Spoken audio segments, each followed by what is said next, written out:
don't know anything about Work Avenue, Work Avenue is a charity that was founded in April 2006. And we basically help people to earn a living by either helping find a job or building a business. We help people from all backgrounds or all stages of their professional life.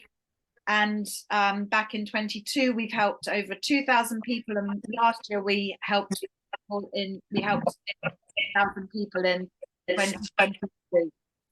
I'm just going to ask that people mute themselves so that there isn't any background noise. Just so if you could please mute yourself, I'd really appreciate it. Thank you very, very much indeed. Okay, so moving swiftly on. If you need any support from Work Avenue, we have our employment support. We have a live jobs board. So if you've got any jobs that you would like to try and recruit people for, we can upload that to our jobs board. We give people one-to-one careers advice. We do mock interviews. We run workshops and events. So Melissa is our interim head of placements. And I've also put Richard Linden, who will be, as a picture here, who will be at J Trade next week. Jeremy Bond is our director of training and development.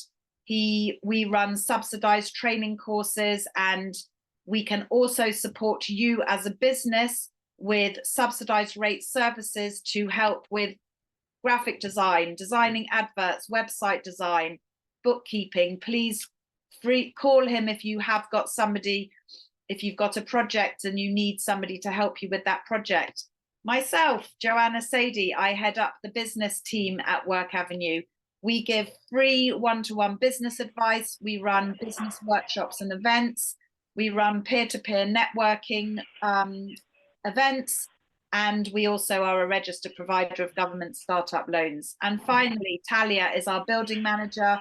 We have a shared workspace in the heart of Finchley with hot desking and allocated desks, and we can also rent out meeting rooms. So we have a lot of support for anybody who needs support. Please do be in contact with us. Today, we will finish at 11 o'clock, and we have got a lot to get through, but I'm going to be going through things like setting your objectives for J Trade, identifying who your ideal visitor is, attracting people to the stand, how you're going to man your stand, what happens when you get a customer on the stand, thinking about the sales technique once you've got that customer on the stand, capturing data, and then there'll be a chance for Q&A. But as I say, if you have a question during the webinar, please do just take yourself off mute and let me know that you've got a question, or put your video on so I can see that you've put your hand up, and I will be there to answer that question. That's probably easier than waiting till the end, but if you want to wait till the end, that's also absolutely fine. So first things first, there is no magic wand, okay, when it comes to exhibiting. You have to put 100% effort in when you're at the exhibition, possibly even before the exhibition, and definitely after the exhibition. I'm sure I can endorse Ari here, who will be on the webinar the whole time. So if you've got any questions for him, please also ask him. But there is no magic wand to exhibiting. You do have to put the effort in to get the most out of it, basically. So hopefully these tips and techniques will help with that. Obviously, you're spending money exhibiting and you want to make a return on your investment for that exhibition. So can I just have a few people going off mute and asking and answering this question? What are you hoping to achieve from exhibiting at J Trade? Anybody want to answer me that question? Anybody? We've got 36 people. Come on, somebody must have an idea of what they want to get out of exhibiting at J Trade. What are you hoping to achieve? Or have you thought about it? If you haven't thought about it, let me know that as well. Hi. Hi, Dov. Hi, good morning. I'd like to quadruple my customer base, basically. Quadruple? Yeah, quadruple. Oh, okay. Okay. So somebody quadruple customer base. So that's all about finding new customers. Okay. What other, anybody else? I'm happy to go. I think we look for two things. Number one is to retain good clients and to have a good communication face to face with them. And number two is we only go to find one or two very good clients. You know, you have 300 people come to your stand and say, oh, we're really interested. Most of them, it's not going to work. You've obviously got to chase them up, but still most of them are not going to work. We only look for one or two really good clients, and that's it. Okay, that's very interesting. Thanks very much, Morris. One more person. Anybody else got any other thoughts? I've never done this before, Right. so it's just actually it's for the experience of it, and well, to get more well known in the public eye. Sorry, I'm in a car, so that's all right, Carol. What's your business, Carol? Well, it's an entertainment business and also a language services business. Okay, very interesting. Okay. Yeah. Lovely. Anybody else have anything to share? Coffee, chocolates, chocolate there. Sorry.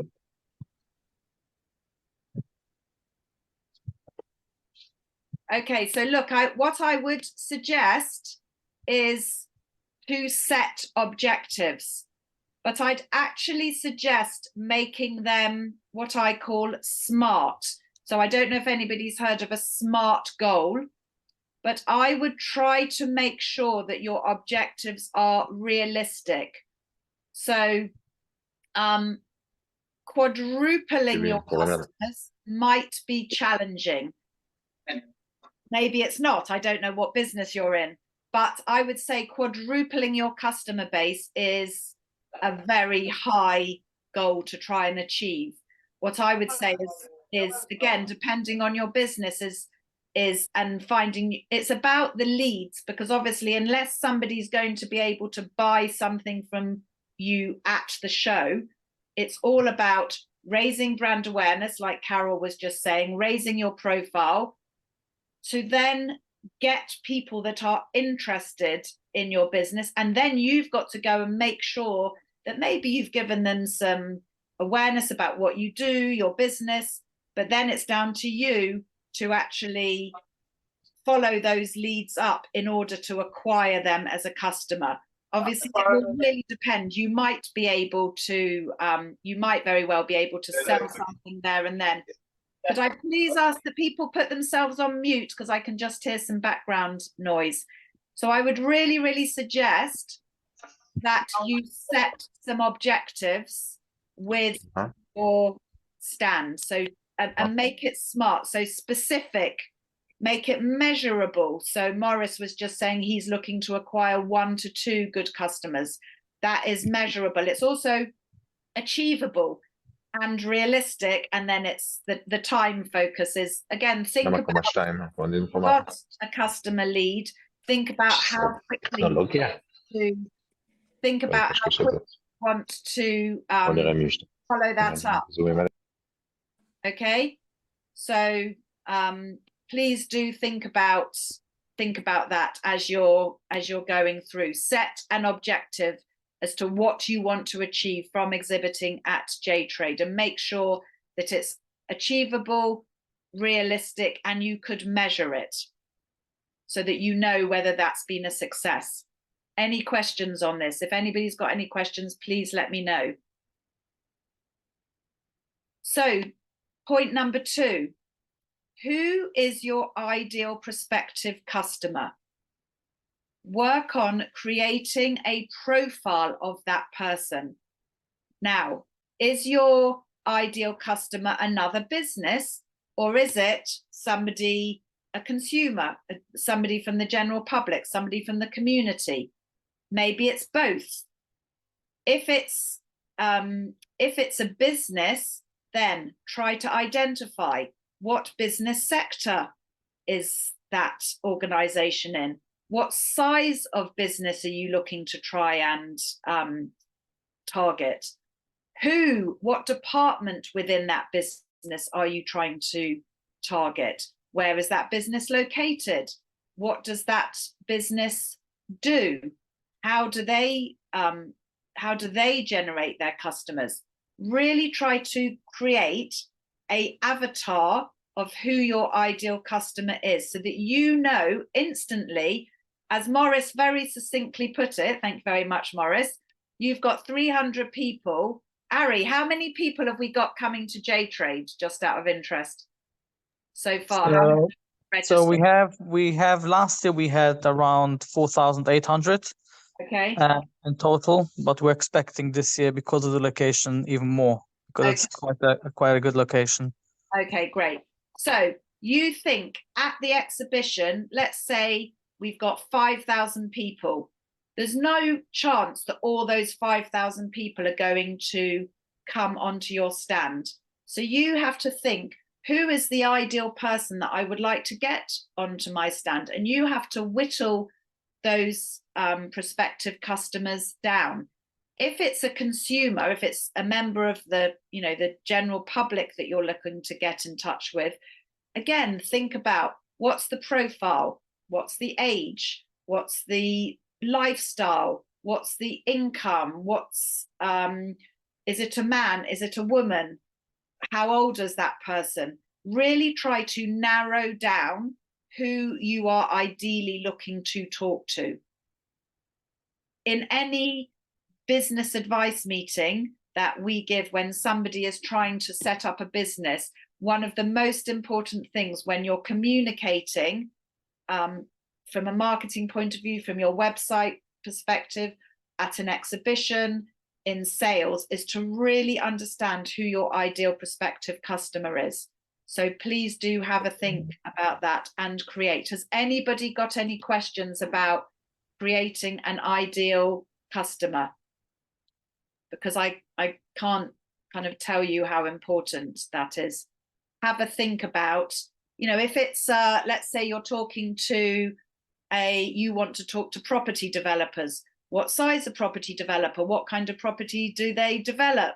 Is it commercial? Is it residential? Who in the property development business do you want to talk to? If you're trying to talk to accountants, is it a top 100 accountant, or is it a high street firm that you want to talk to? Again, within the accountancy firm, do you want to talk to a partner?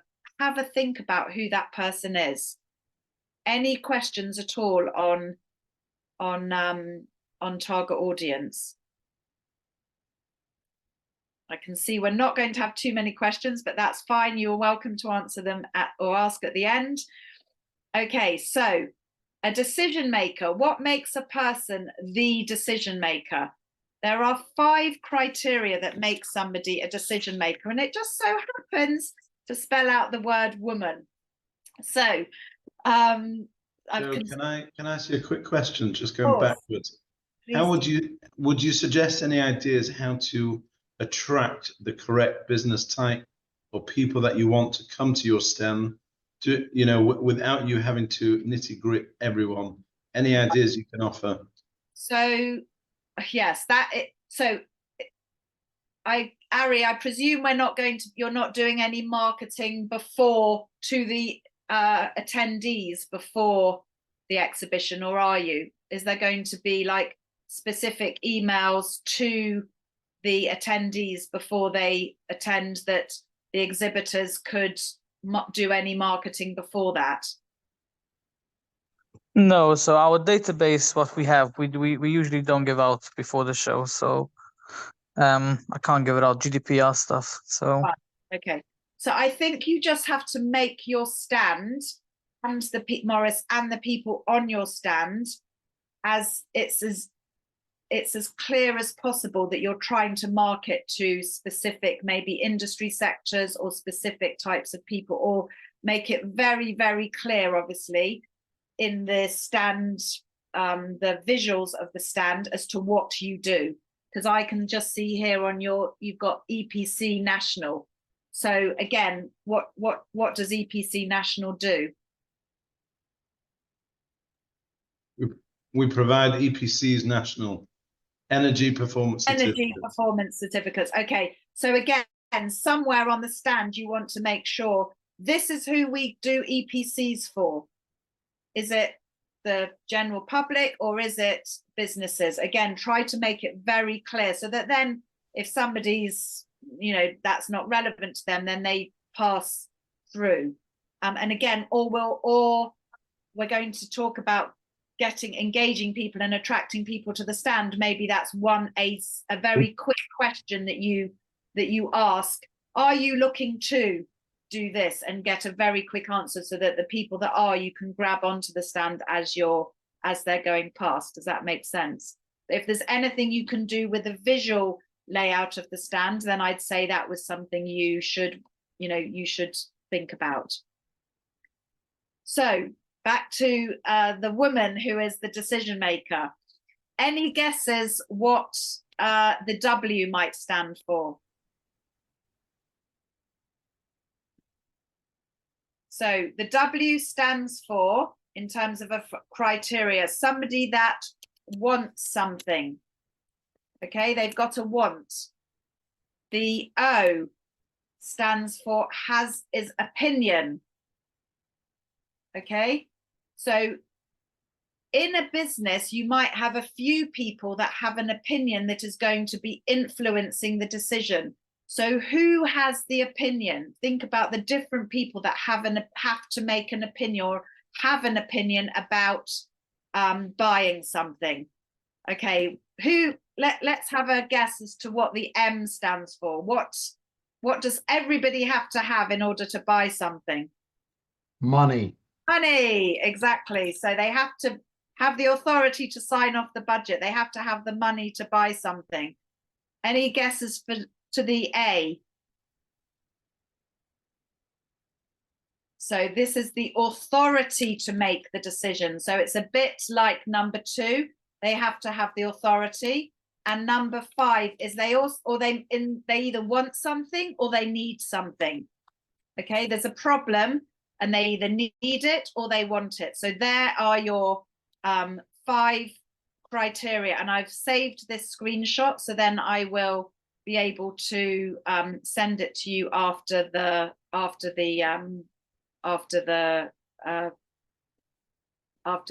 workshop, after the webinar. Okay, so have a think about those. Again, think about the different departments within an organization and the decision maker's title or role. Think about what is important to that person and how does your product or service fit into their day-to-day activities. Or if it is a consumer, what does that person have to consider in order to buy it? Or, you know, who else might get involved in the decision? Would their husband or wife get involved in making, is it a joint decision, or can it be made quickly because what you're paying for is not that much money and they can quickly make a decision? So have a think about who makes the decision, what's important to the person, and how does your product or service fit into their day-to-day lifestyle and activities. So then try to clarify your ideal client by gold, silver, bronze. So you've got 4,800 attendees, let's say, attending. Who is the gold standard person that is coming onto your stand? What's the type and size of business? What's the role what role do they have in their organization? You know, identify and set criteria for a goal, because I believe, Ari, please, I think you've told me this, and we're going to come on to this, that you can capture information and you can set criteria. Is that not right? Correct. So this year we have a more up-to-date system where every exhibitor is going to get, whoever booked it in, is going to recommend to take it. He gets an app. So on the app, he's going to be able to scan. On the app, he's going to be able to scan every visitor then he gets the details, his name, contact number, email address, and then you can mark it. It's a hot lead, is a warm lead, is he a time waster? And then you can add notes to it. He's interested in XYZ, he's interested in that, and discussing. And then after the show, you stay with your login details, and you can go all my attendees, all my notes. You can export it onto an Excel sheet. You can convert it however you want. So it's something what those who took it walk away with the show actually with something in the hand, because it's very different than just taking business cards and writing on that notes and then forgetting exactly what's going on. So a lead retrieval scan is very important. I saw in the system yesterday, I checked that out of 200 exhibitors, 65 have ordered. So there's still a huge amount of people who did not order that. So I'll highly recommend that if something really didn't, they can still order it on the link what we have sent them to order it. Great, thanks, Ari. Arnold. Yes, good morning. I can recommend the scanning app is invaluable, and you know, it's surprising that so few people have taken it up. Yes, it's expensive, and I've used it every year for the last 2 or 3 years that I've been doing the exhibition. It's invaluable. I mean, the moment you get back to your office, you've got everybody's details. You can send them a follow-up email. You've got all their contact details. But what's also very interesting, I mean, you know, typically when I've done J Trade, I have about 100 people that I meet that come over to my stand. For each person that approaches you, that you have a conversation with, you simply scan their details, and then on your mobile phone, you can actually make notes. I spoke to XYZ, and I spoke to him about A, B, and C, and I must follow him up about this, so that when you get back to that lead, you remember who you spoke to, and it's invaluable. I know it's not necessarily the cheapest thing, but for me, it's the most valuable. I mean, I said to Ari many times, you know, wherever you're doing J Trade, make sure that you've got this scanning app. And it's shocking that other trade shows, you know, don't offer this sort of facility. So we're very fortunate that we've got that, and I you know, I can't highly recommend it enough.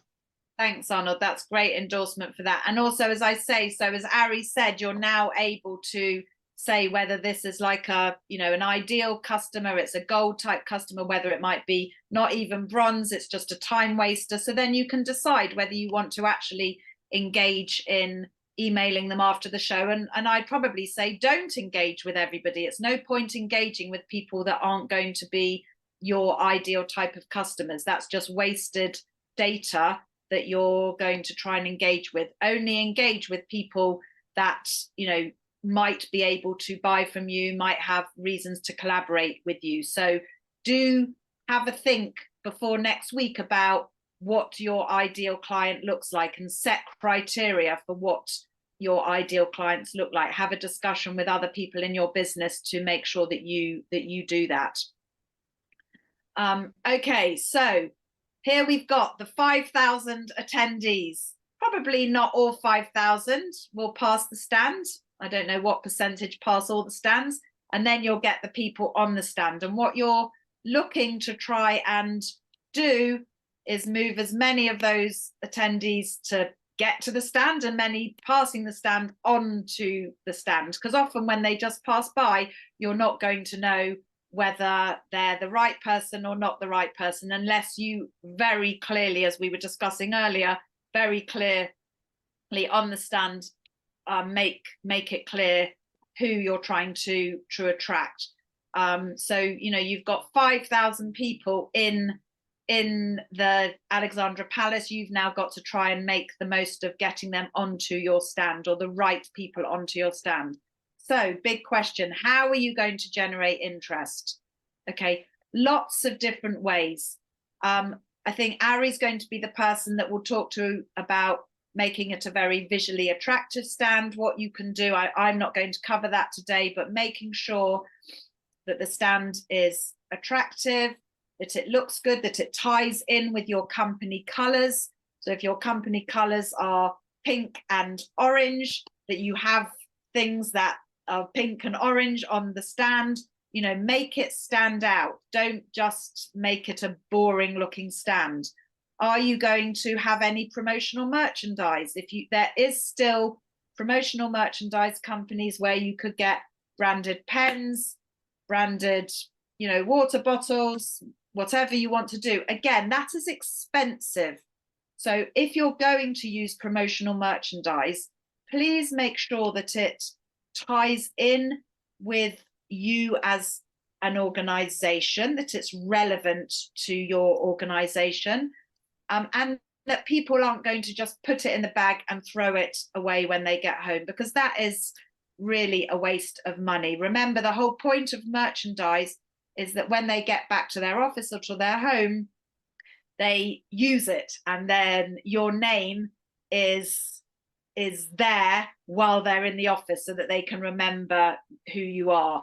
So, but do remember again that there are still organizations that you can go to. I used to work for many years for Rocket Promotion, and they definitely, Rocket bags, Rocket badges, they have promotional merchandise. I'm sure lots and lots of promotional merchandise companies will still have short term that you can get within the week. Food and drink, people love food and drink. We're all Jewish, who does not like some food and drink? So again, are you going to have branded food and drink, or are you just going to not have food and drink? That's also fine. Could you have something gimmicky? So what could you have that is gimmicky? Maybe that's something of interest. I don't know, somebody doing some magic, some balloons. I talked to an artist about whether he was actually going to be doing a drawing on the stand so that people could see that. Could you do some kind of competition where somebody wins a prize? So they give you their details, they get entered into a competition. If you want to have none of the above, what I'm going to say is you have to engage. And I'm going to come on to this in more detail. If you're going to have, obviously I hope you'll have a visually attractive stand. If you're not going to have merchandise, not going to have food and drink, you're not going to have a gimmick, you're not going to have a competition, that's fine, but make sure you are engaging with people so that you are moving those people that are passing the stand onto the stand. Okay, you've got to, this, as I say, there's no magic wand. You have to be 100% on it in terms of bringing people onto your stand. So question, who is going to be on your stand? Is it just you, or have you got people that can help within your business? Or even, I know somebody who did a jewelry exhibition, and she didn't have anybody else working for her, so she recruited friends or family, other two young women who were looked the part. They embodied her jewelry business, and then she briefed them on what the objectives of the exhibition. She briefed them about the product and company information. But obviously you need to think, if you're bringing your team along to the exhibition, who are your A team? What's their level of experience? Please make sure that they're briefed properly about what you're looking to get out of the exhibition. And you can talk to them about, we're going to come on to later, what questions they should be asking people that come onto the stand, or you should also brief them on how to use the lead retrieval scanner if you've got a scanner. So have a think about who is going to be on your stand. Okay, so you've led the horse to the water. How do you make it drink? Okay, you have got a prospective customer on the stand. The prospective customer is a bronze, silver, or gold customer, could possibly be interesting, could be a potential customer for you. Now, what happens? Again, beforehand, you need to do some thinking. What information do you want to gather about that customer? What information do you want to provide or share with that prospective customer? How are you going to demonstrate or showcase what you do? For some people, it's much easier. So, for example, here I have Benjamin from Shaded Blinds. I'm sure, Benjamin, can you just take yourself off mute? Are you going to have some actual examples of blinds there? Yeah, of course. We're setting up a nice display of all the types of blinds that we would supply. Perfect. Not everything, obviously, can't bring everything. It's whatever we can. Good. So clearly, for Benjamin, that is a much easier way to showcase what you do. But for Morris, Arnold, I don't know what do you do, Arnold? You're on mute. You're on mute. You're on mute. Yes, let me turn my microphone on. Right. In terms of, I'm in financial planning, so I'm trying to attract accountants, company directors, sort of high net worth individuals. I provide a box of chocolates for them to sort of nibble on when they're chatting to me, but I don't invest in any of these sort of goodies to give out and pens and things like that. Hopefully chocolates are something that people will enjoy.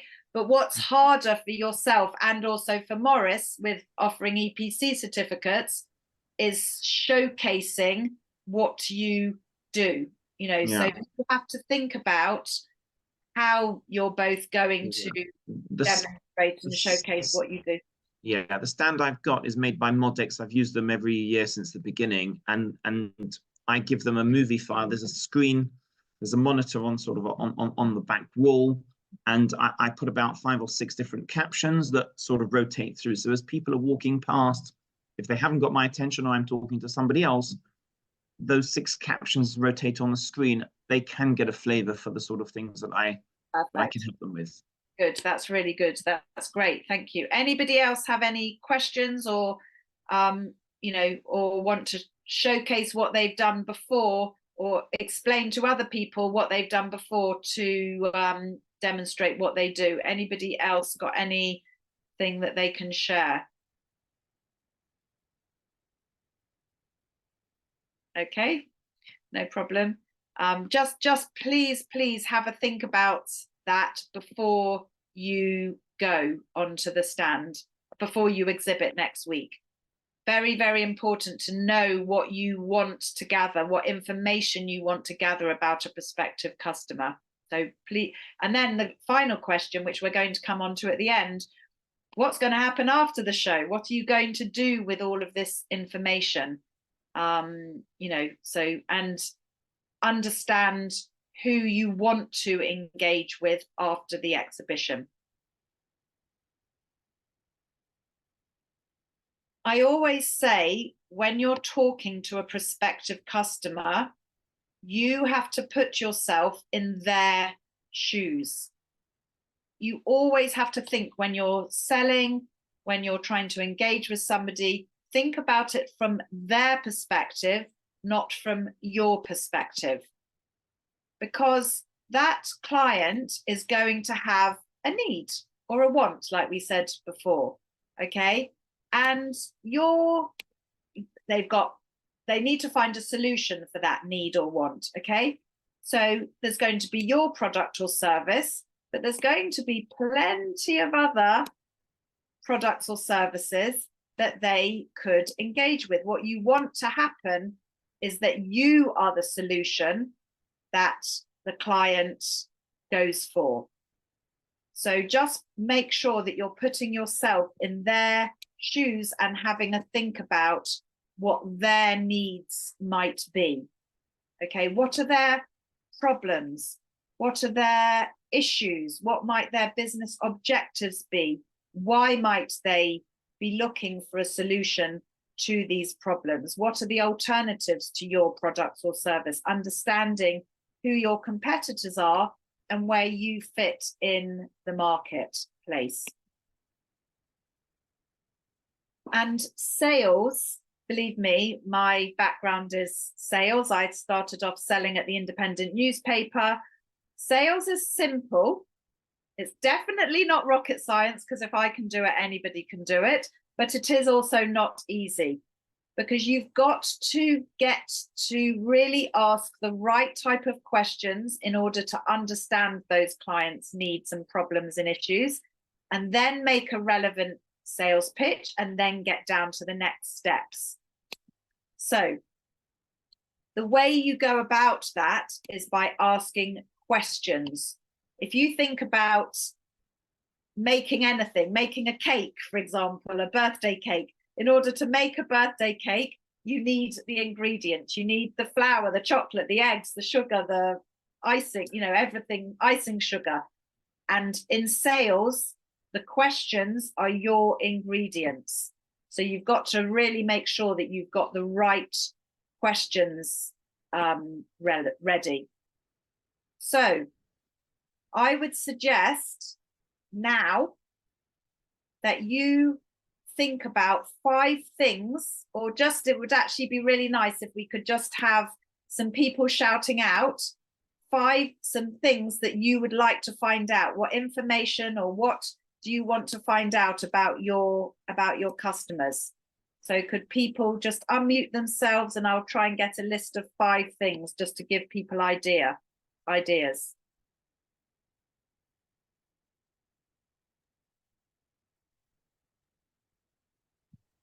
Morris, you're on mute. What are the problems they are currently struggling with? Great. Okay. And who?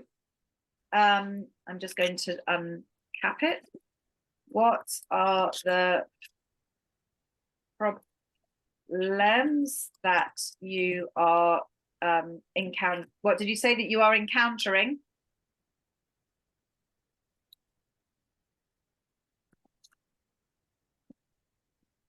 Okay. Yeah. What kind of problems would you like them to have, Morris?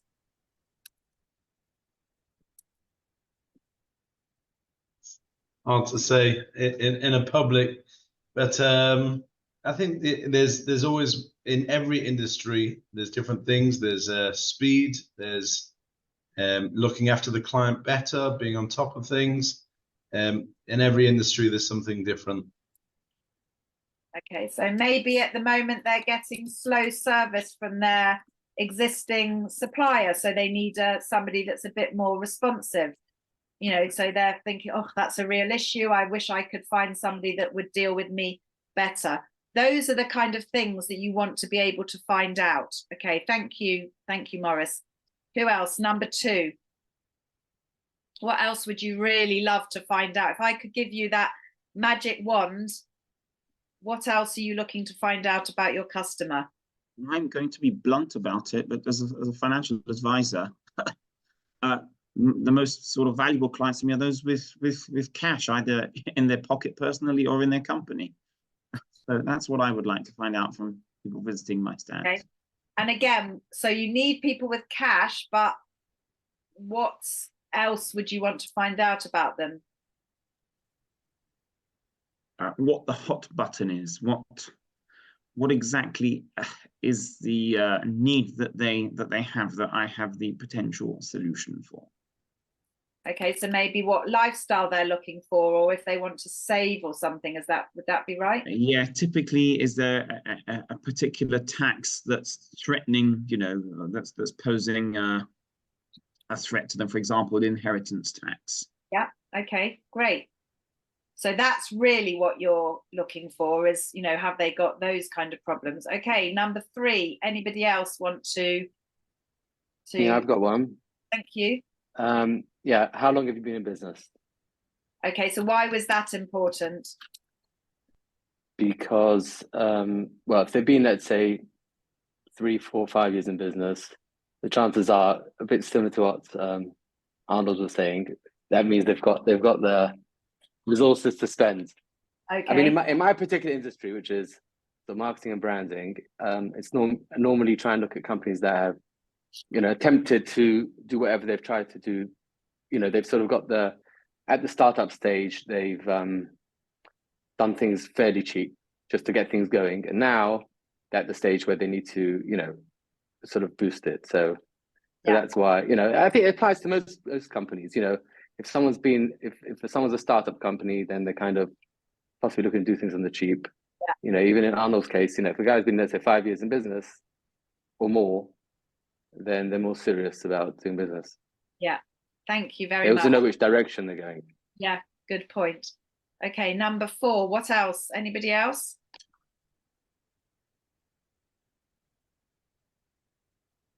Anybody else? Got 38 people and I've got only 3 answers. Must have some other. Anybody else what else would you like to find out about your customers?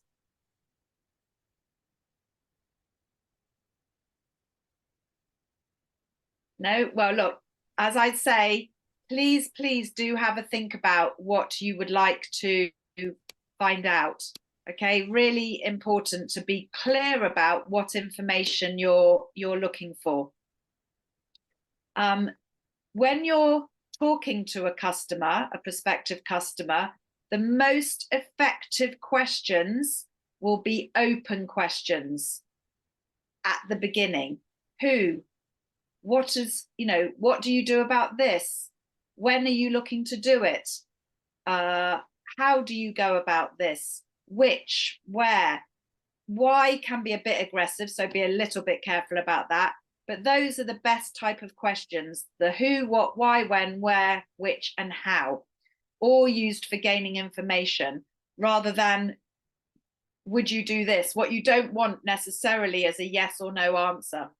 Yes or no answers can really help at the end, but the best thing is to ask an open question when you're trying to gather information from them. And sometimes it's much easier to ask somebody what's happened in the past than what's going to happen in the future. So, for example, with the gentleman that just asked about the marketing, who has marketing, what marketing have you done in the past? What worked? What didn't work?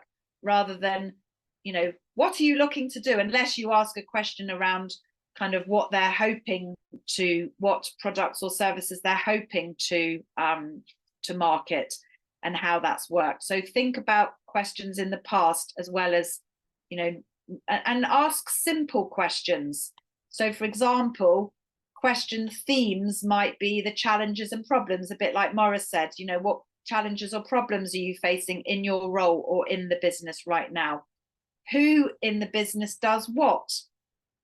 How do they go about something? Talk to them about timescales, talk to them about plans, and don't be afraid to ask about budgets, because if they don't have the budget to pay for your service, ideally you'd rather know that sooner rather than later. Who are their target audience or customer?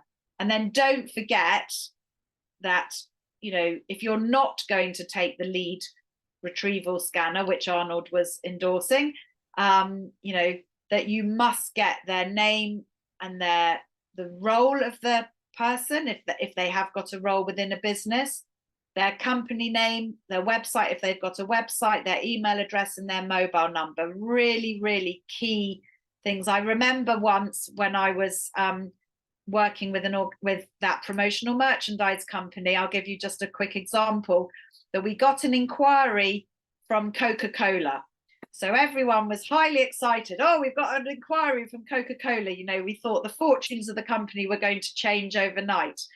Anyway, when the salesperson dug a little deeper, it turned out that the name of the person inquiring, or the role of the person inquiring, was the security guard on gate D at the bottling plant of Coca-Cola. So, great company name, but the role was never going to lead to untold fortunes for the company. So it's really, really important to find out. Remember, we discussed decision makers, to find out what that person does.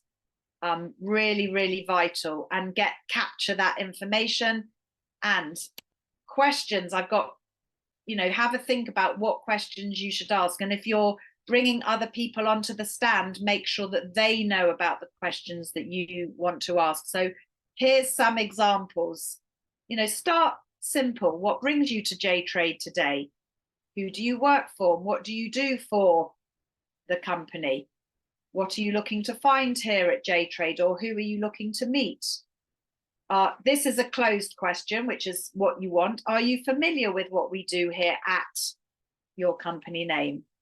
What challenges are you currently facing, at your business or in your specific role?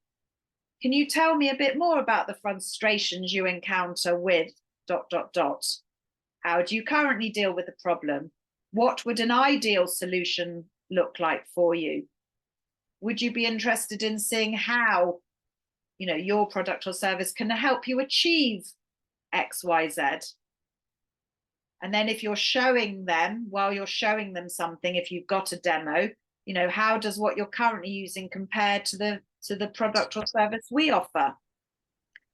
Again, would you like to see a quick demo if you've got a you know, a platform or something you want to show? Would you like to see a quick demo of our product? Is there any additional information you'd like?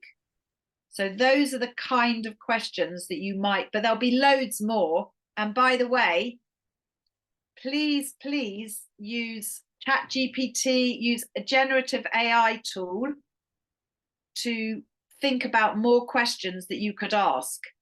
I don't know how many people have used ChatGPT, Gemini. There's loads of AI tools out there, and you can, the more detail that you give the AI tool, let's say ChatGPT, and you say, this is my business, I am the managing director of this business, we are exhibiting at a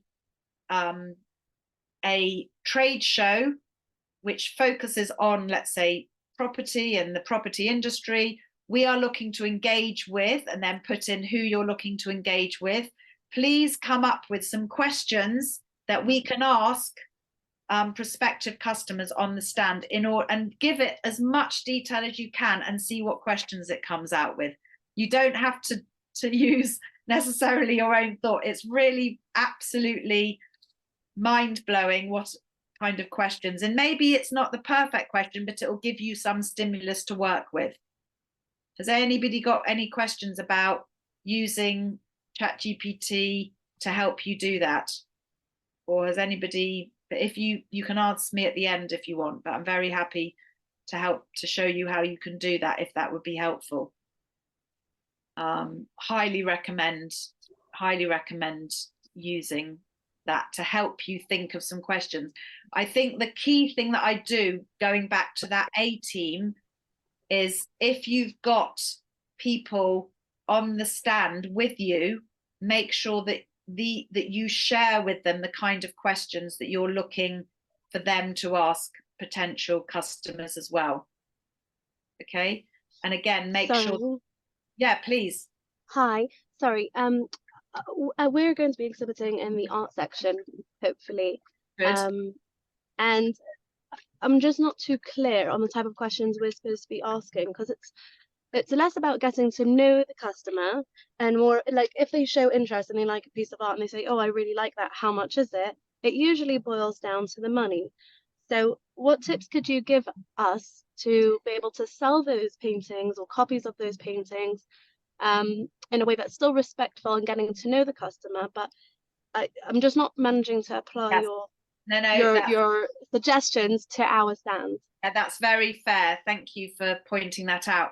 So what I think you need to ask are things about, you need to find out whether they're there like in the capacity, let's say, of a interior designer, or they're coming to the art section because they're looking to put art in houses or flats or whatever that they're looking to develop, or they're, let's say, for example, an interior designer and they work with customers and they'll be helping customers to buy art for their house, you know, residential customers, or maybe it's just the general public and they're looking and they like the art, or they're looking for something for their house. So your questions are going to be a bit more specific towards that.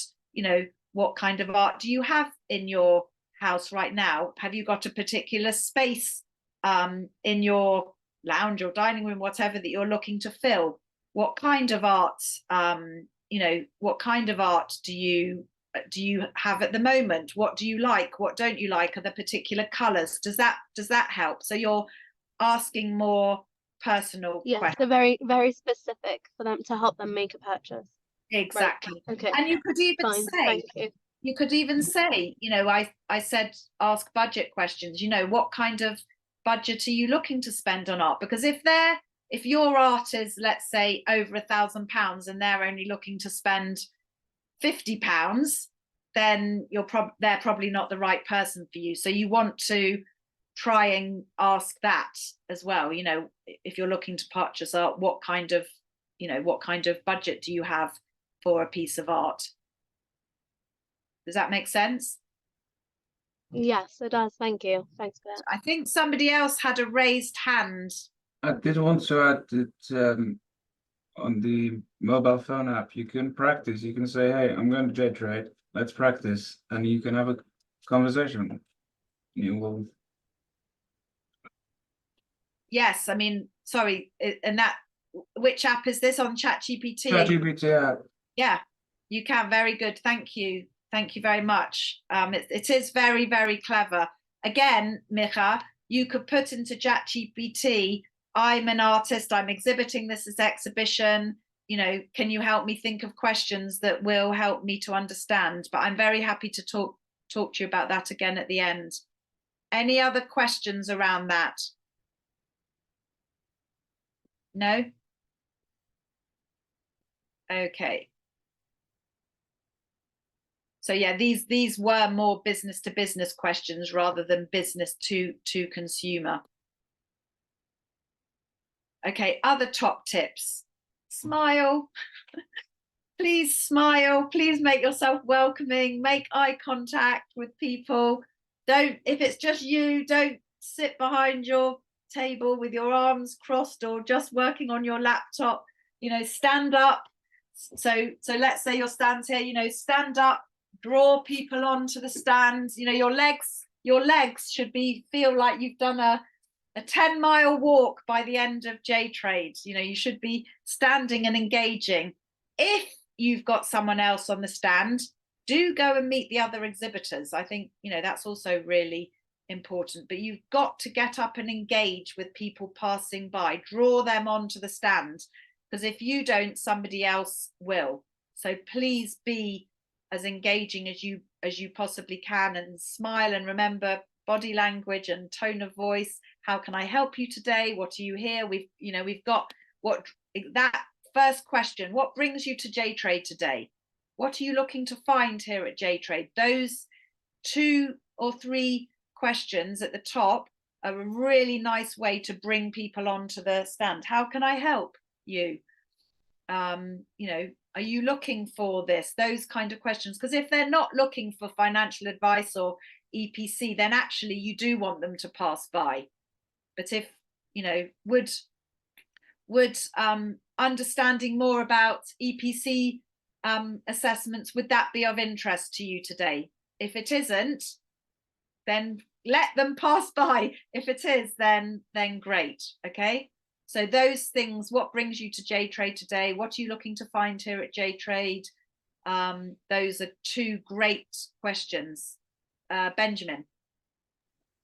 Right. So you're saying if someone's standing with a few people, then it's easy to start picking them out of when they're passing by. It's easy to kind of have a few people engaged at the same time. If we would be there on our own, how do you tell which person to stop, which one not to stop, and you might be stopping the wrong one? Yeah, I mean, obviously, you know, you don't know. That's why it's just really important to be on it and have those simple questions that can quite quickly determine whether they're of interest to you or not of interest to you. What brings you to J Trade? Who do you work for? You know, so that's why it's also important for you to know who you're looking for. Oh, who do you work for? What do you do for your business? To determine whether you think that's the right type of person for you. Or what are you looking to find here at J Trade? Another very quick question that you can determine, are they a good person or not a good person to be on the stand? Does that make sense? Yeah, sure. Thank you. Good. Any other questions at all? Arnold? Yeah, normally what I do is when people are walking past, they may not necessarily know what I do. So I just smile and say good morning to them and pause and just await a response. Some of them sort of bluntly say good morning and walk past. Yeah. Others will pause, look up at your stand, and you sort of engage in light conversation. Yeah. And that's a good way of, rather than just saying, oh, hello, come to my stand, or hello, I'm trying to sell you X, Y, or Z. just say good morning and pause, and they'll roughly know what you do. I mean, certainly on my stand, you know, it's got a big banner with my strap line, so it suggests what I do, and I sort of invite them just by saying good morning and pausing. Yeah, thank you. I put the ball in their court. And we've got, who is S24? Very, we've got somebody, S24. I don't know, have you got a name, S24? Because you've come up with two very nice suggestions. One, could somebody who's S24 is just type into the chat or tell me what your name is, because that's not very clear. But obviously this person has said most people will have the company name on their badges, so you can see what industry they are, or you can just say, oh, I see you're working for this business, what do you do? Because it might not be obvious. So S24, could you just please put in the chat what exactly your name is? Because it's not obvious. But yes, some people might hide their name. If they need you, they will approach you. Obviously, you can't guarantee. Again, S24 would be nice if you could just let us all know what you do. You're hiding yourself away here. So yeah, but ask them, you know, if they've got a badge. Oh, that's interesting. What do you do at X company, and what brings you to J Trade today? Okay. So moving on. Once they seem interested, you know, and hopefully they'll appear interested once they're on the stand, then you need to do some kind of tailored sales pitch or demonstration about what you do, or discussion. And people have this in general for a business. Okay, this is not for a consumer. So for all of the artists here, this isn't, you know, this isn't necessarily the most the need, but a business will probably have one of these four key needs: to make or save money, to achieve a better outcome than they're getting already, for growth, they want to get into new markets or find new customers. So for example, with the person that was on before who talked about marketing, you know, the person that had a marketing agency, he wants customers that are looking for growth, because marketing will help a business find new customers. And finally, to avoid risk or be a bit more effective or efficient. So that's mostly what people are looking for. Okay. So the benefit of doing some form of sales pitch is you now need to increase the client's knowledge. You need to increase their knowledge about what you do, because remember, they've got a need, they're looking for a solution, and you want the clients to desire to buy from you rather than somebody else. So you have to try and prove that you can provide what they want, which is, you know, what's going to happen during the sales pitch part of the process. You found out all the information from the ingredients. Now you're making the cake, and you've got to do the sales pitch. So try to make sure, if you haven't understood their needs, then all you're doing is throwing mud at the wall. You don't want to throw mud at the wall. You want to, or you don't want to play darts blind. You want to try and hit the bullseye. So, you know, first of all, have you got the right collateral on the stand? Have you got products? Have you got samples? Have you got leaflets? Have you got a brochure? Have you got photos? Arnold's, you know, you've said you've got some kind of screen which gives some information. Are you going to do a demo of the platform or app? You know, what have you got that's going to help you sell your product or service? Have a think about that.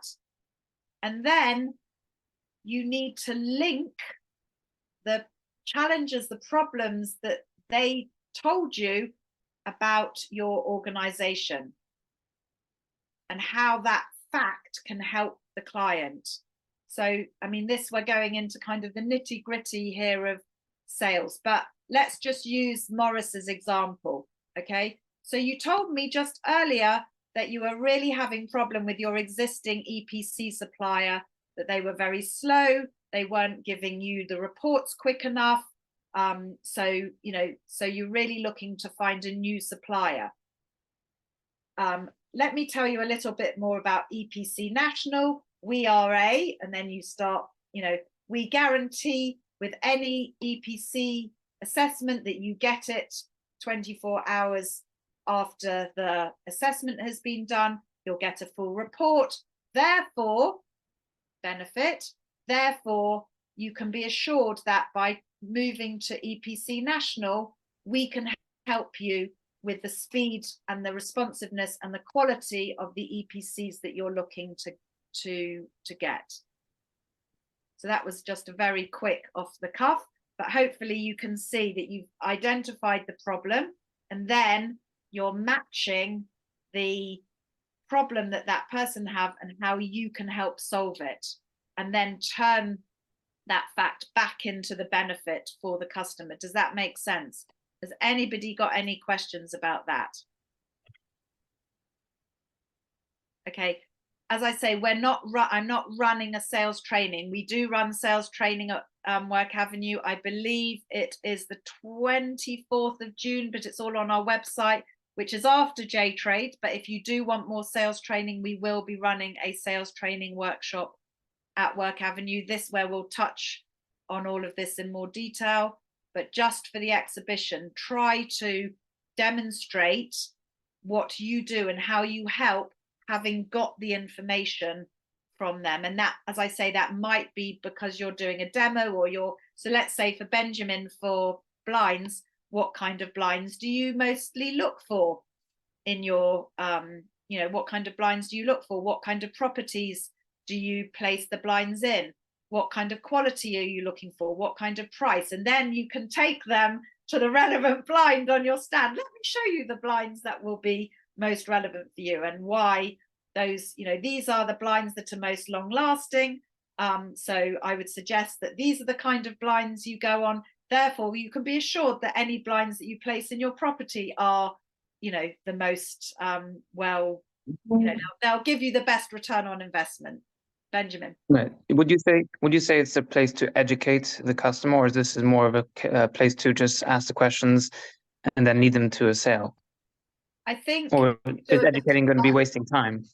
I think you need to know whether they want educating. I think how much information, how much do you know about blinds? Do you want me to go through the different type of blinds that you can go? But I'd still ask them what they use the blinds for, what kind of budget they have, what's, how long they're looking for the blinds to last for, what kind of blind they're looking for, because then you can make it more of a tailored pitch rather than just trying to say this blind does this blind they might not be interested in the bottom of the range. They might only be interested in the, in the top of the range. So you don't want to start educating them about the cheap blinds if they want the top of the range blinds for their, for their top quality flats they're putting Bishop's Avenue or whatever, so I'd ask those questions first of all.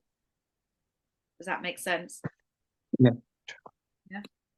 Okay, so hopefully that has given you all a little bit of information about how you go about finding the need and then linking that fact to their organization.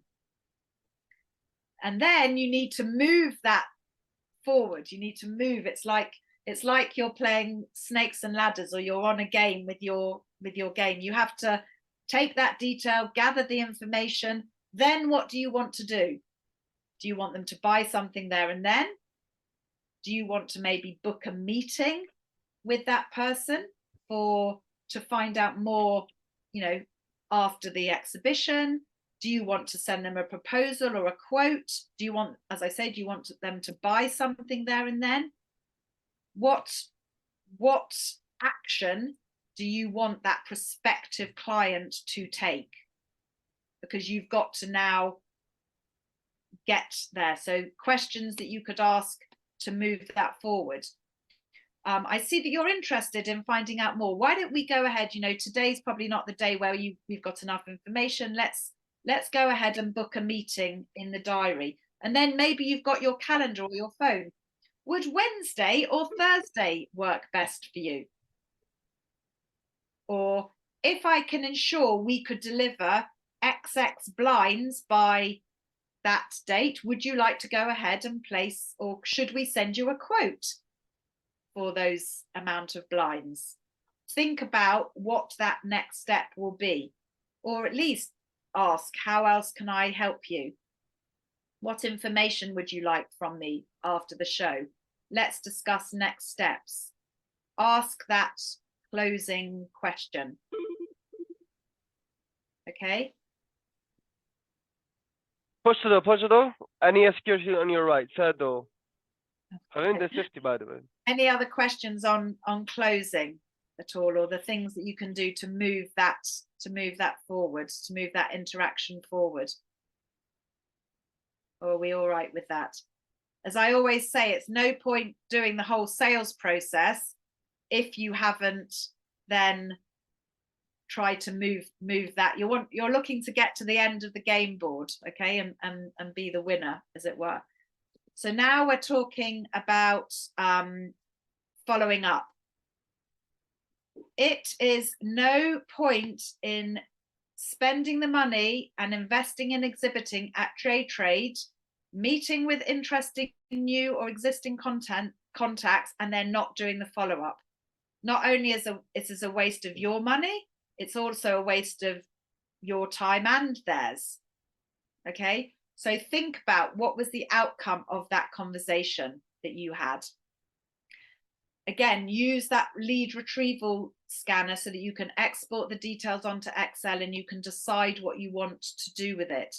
Again, was that person on the stand a prospective client or buyer? Is it a prospective supplier? Is it somebody that we could collaborate with? Obviously, not everybody's going to be a customer. Maybe it's somebody that you could do, you could create a partnership with, or maybe it's a supplier for you. Maybe it's somebody maybe you're looking for a new accountant. So it's useful to, or a new financial advisor. So, maybe that's, what is this person? Make sure you then enter the relevant details into your contact management system. If, as Ari succinctly put it, that you've identified the person as a time waster or not relevant to your business, don't enter their details into the contact management system. Remember, bad data in, bad data out. There's no point having people clogged up on your management system if you don't want them on there. And then maybe add in any notes or conversation details so that you've got it all, you've got all the information there, so you know how and why you're going to follow up. And then have a think about when you are going to contact them. Don't leave it for a month's time. Make contact quickly. The day after is ideal. How are you going to follow up? Is it going to be a phone call? Is it going to be an email? Is it going to be scheduling a meeting? Are you going to message? Are you going to send them a proposal? What are you going to do? How are you going to follow up with them? And think about who is going to follow up as well. And maybe if you're trying to book meetings, it's worthwhile having your calendar there, or the team's calendar there, so that meetings can be put in, and try to get those meetings there and then, rather than having to do it once you're back in the office. And then the next step is about nurturing that relationship. You've met them there, you've turned this little leaf into now you need to turn it into a tree, a bush, a flower. You've got to nurture the relationship. So please have a think about how you're going to do that. Before we go into any questions, I just wanted to let you know about some upcoming events that we've got at Work Avenue. Next Thursday, we have an event which is being part of Finance Month, called Balancing Personal and Business Finances. Really interesting speakers. It's in person at WeHub in Finchley. And then if you're looking to do more of the marketing stuff, how to build a brilliant brand, that's an online workshop. I'm running that sales workshop on the 24th of June. If you're looking to use social media, we've got a workshop which is all about using social media. A new course that we launched this week, and this is capped, by the way, in terms of numbers, how to use ChatGPT for business marketing. And then the sounding board is our peer-to-peer forum. And or you can book a free of charge one-to-one business advice meeting, and I'll send you the details as to how to go about that if you'd like to have a one-to-one free of charge business advice meeting with myself or my colleague Kim to help you develop or grow your business. So any questions before we finish off?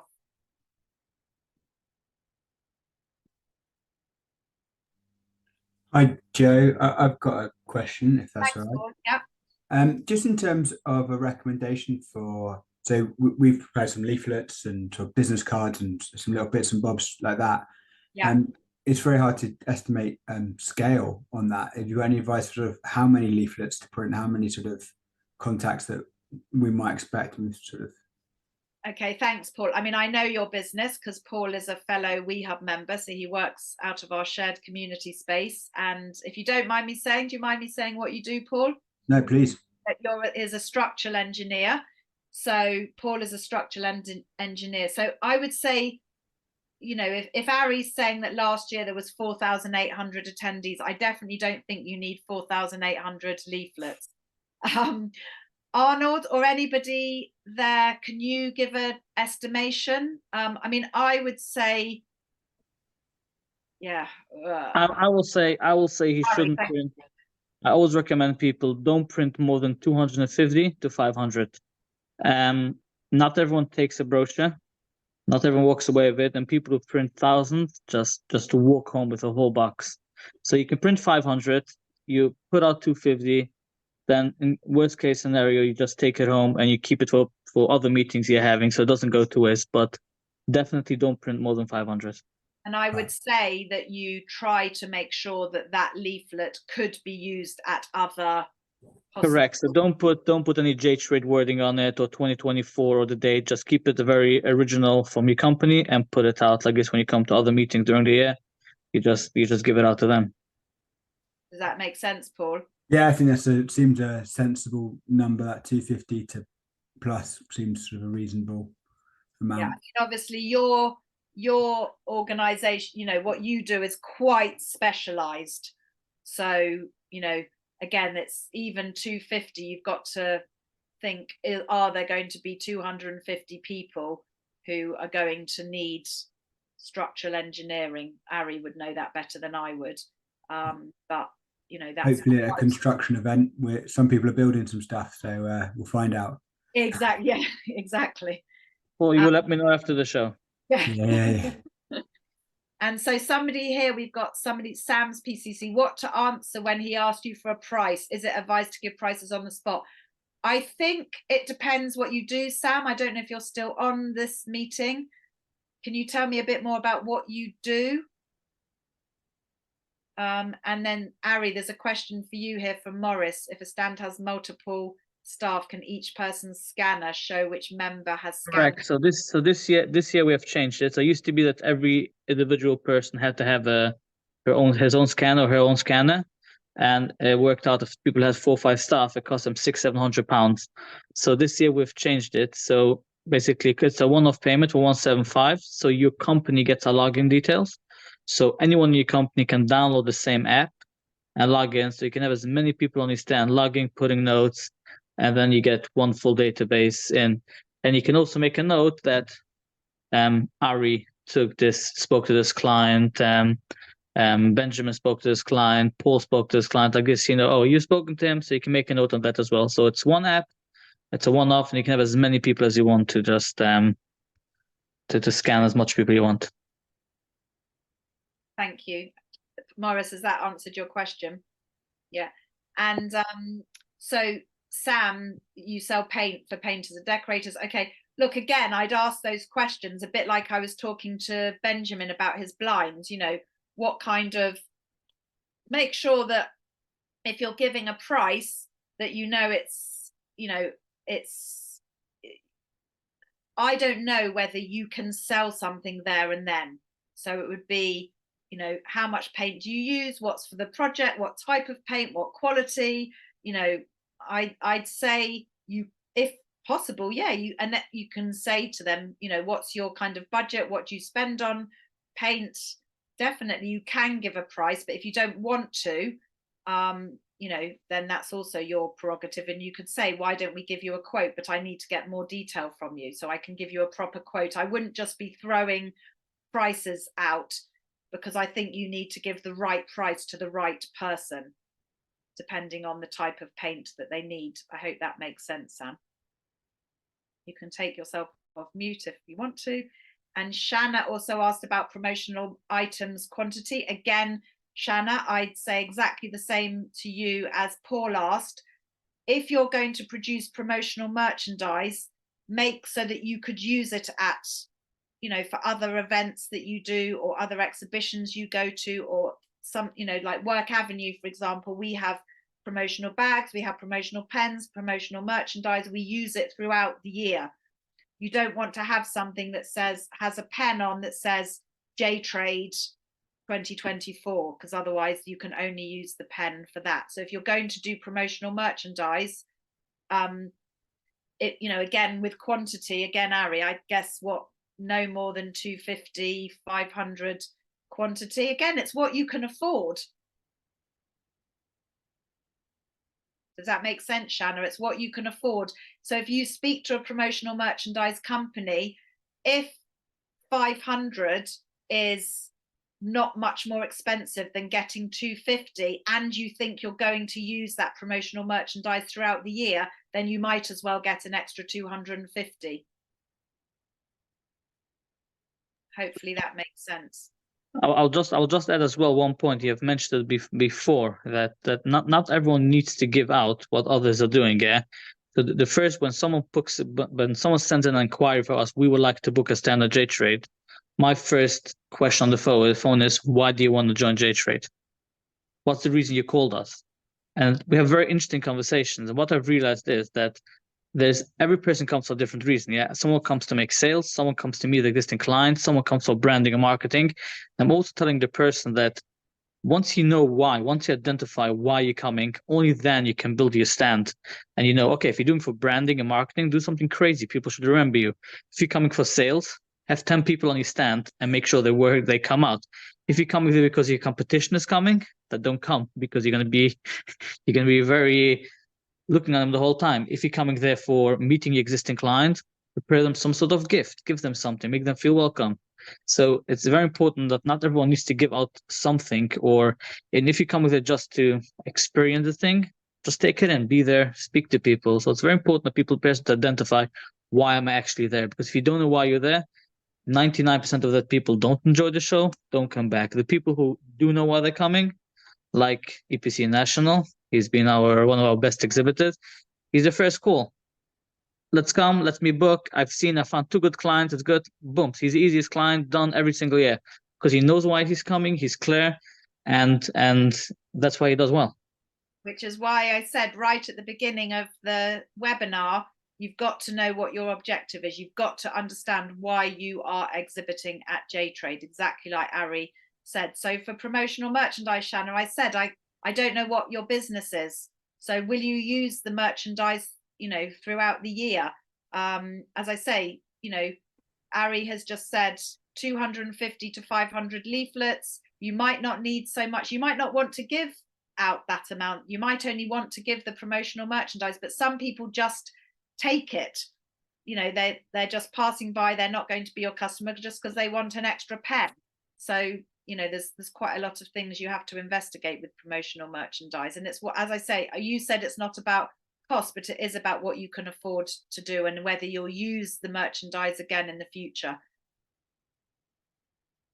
Any other questions?